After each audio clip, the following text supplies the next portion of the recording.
बल होना आवश्यक है। यदि वो चार बल हैं तो आप दुनिया में जहाँ रहेंगे वो खुश रहेंगे। तो पहले बल की व्याख्या करते हैं। पहला बल है माताएं स्नेह का बल। स्नेह का बल, जितना आपको अपने संबंधियों से स्नेह होगा, जितना आपको परमात्मा से स्नेह होगा, हर समस्या का समाधान करना सहज होगा।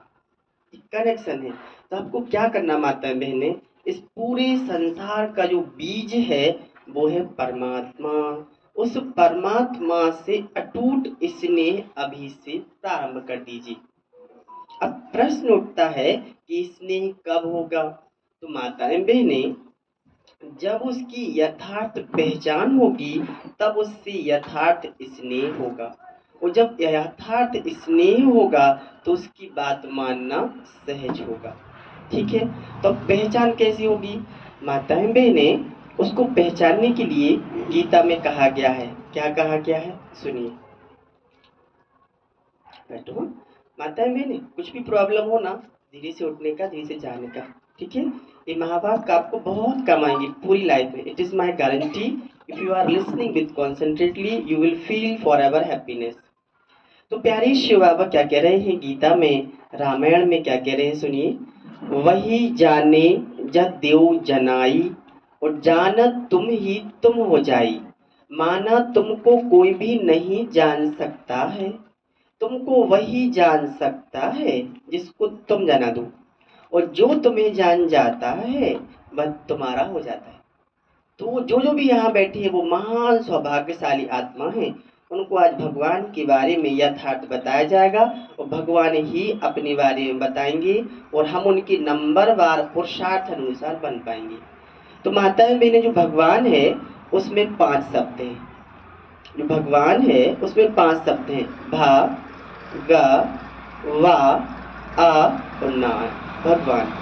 तो इस भगवान शब्द में ही भगवान की यथार्थ परिभाषा छिपी हुई है। जैसे भा, भा माना भूमि, भा माना भूमि। गा, गा माना गगन, आकाश, गा माना गगन। भ, ग, वा, वा माना वायु, वा माना वायु। तो भ, ग, व, आ मीन्स अग्नि, आ मीन्स अग्नि। और ना, ना माना नीर, नीर माना पानी।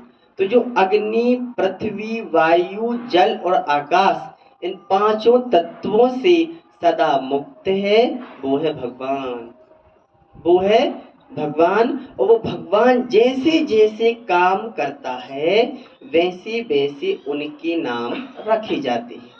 जैसे गीता में लिखा है, यदा यदा ही धर्मस्य ग्लानिर्भवति भारतः अभ्युत्थानम अधर्मस्य तदात्मनं सृजाम्यहम् परित्राणाय साधूनां विनाशाय च दुष्कृतां धर्म संस्थापनार्थाय संभवामि युगे युगे। मतलब जब जब इस संसार में धर्म की अति ग्लानि होती है तब तब मैं साकारी बनता हूँ, माना तब तब मैं एक मनुष्य तन में प्रवेश करता हूँ। और जैसे जैसे मैं काम करता हूँ वैसे मेरे नाम हो जाती है। तो इसकी गहन व्याख्याएं बताएंगी। अपन की माताएं 2 पिताजी हैं। 2 पिताजी। पहले नंबर शरीर के पिताजी। शरीर के पिताजी सबके अलग अलग हैं। मेरे अलग, आपके अलग, आपके अलग। लेकिन माताएं बहनें, आत्मा का एक पिताजी है। वो पूरे विश्व की, चाहे वो हिंदू हो, मुस्लिम हो, सिख हो, ईसाई हो, कोई भी हो, सबका पिता एक है जिसका नाम है परम पिता शिव परमात्मा। तो जब इस सृष्टि पर धर्म की अति ग्लानि होती है तब वह इस संसार में अवतरित होते हैं और पतित आत्माओं को पावन बना देते हैं। तो जब हम आत्माएं पावन हैं तब सुखी हैं, और जब हम आत्माएं पतित हैं तब हम दुखी हैं। अब वो जैसे जैसे इस सृष्टि पर कार्य कर रहे हैं वैसे वैसे उनके नाम रखे गए हैं। जैसे उनके नाम में हमेशा 2 चीजें आती हैं। 2 चीजें आएंगी। पूरे शास्त्रों का आप अध्ययन करेंगे, भगवान के नाम में 2 चीजें आएंगी, 2 नाम आएंगी। पहला नंबर, या तो नाथ आएगा, या तो उसको नाथ कहा गया है, या फिर ईश्वर आएगा। ठीक है माता है। अब हम 5 शब्द बोलेंगे 5 में ही नाथ शब्द आएगा।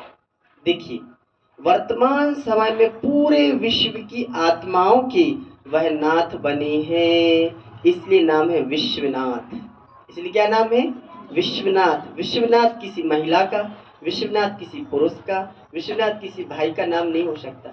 भले अपन रख दे नाम, लेकिन विश्वनाथ एक व्यक्ति नहीं हो सकता। विश्वनाथ वही है। तो नाम क्या हो गया?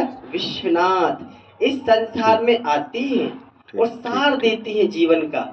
दुख का कारण क्या है, सुख का आधार क्या है, हमें कौन से कर्म करना चाहिए, उसका सार बताती हैं, जीवन का सार बताती हैं। इसलिए नाम है सारनाथ। इसलिए नाम क्या है? सारनाथ। जो कांटे बन गए हैं, जो दुख देने वाली हैं, जिनका देखना भी दुख देना, बोलना भी दुख देना, सुन के सुनाना भी दुख देना, एक्ट करना भी दुख देना हो गया है, कांटों की जैसे बन गए हैं। उन कांटों जैसे मनुष्यों को फूल बनाती हैं, इसलिए नाम है बबुलनाथ। इसलिए क्या नाम है? बबुलनाथ। देखो 3 नाथ हो गए हैं, विश्वनाथ, सारनाथ और बबुलनाथ। अब आगे चलते हैं। इस संसार में प्यारे शिव बाबा आती हैं और हर आत्मा को ज्ञान का अमृत पिलाती है। ज्ञान का अमृत, कौन सी कर्म करना चाहिए, कौन सी कर्म नहीं करना चाहिए, कैसे देखना चाहिए, कैसे बोलना चाहिए, क्या पहनना चाहिए, क्या सुनना चाहिए, क्या बोलना चाहिए, इसकी समझ देते हैं, इसका ज्ञान देते हैं। इसलिए नाम है सोमनाथ। इसलिए नाम क्या है? सोमनाथ। ये 4 नाथ हो गए। अब 5वां नाथ, सभी भोलों के नाथ हैं, इसलिए भोलेनाथ। आ गया माता है समझ में?